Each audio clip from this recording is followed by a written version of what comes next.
Penetapan tersangka terhadap Tom Limbong dalam kasus dugaan korupsi impor gula disebut-sebut ada unsur politisasi.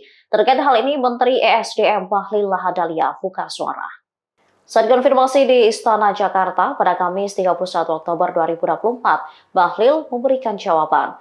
Diakui Bahlil, ia tak tahu masalah apa yang menimpa seniornya itu. Pasalnya, dirinya tidak pernah bertugas di Kementerian Perdagangan. Saat ditanya apakah ada intervensi penguasa di kasus Tom Limbong, Bahlil menegaskan masyarakat harus percaya dengan aparat negara. Oleh karenanya, Bahlil menyerahkan kasus Tom Limbong sepenuhnya kepada aparat penegak hukum. Bahlil sendiri mengaku prihatin dengan kasus yang menjerat Tom Limbong.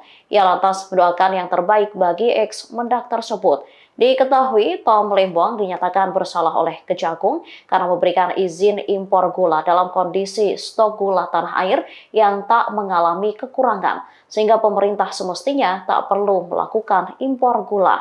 Akibat kebijakan ini, negara mengalami kerugian sebesar 400 miliar rupiah.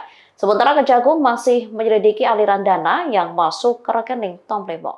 Download Tribun X sekarang, menghadirkan lokal menjadi Indonesia.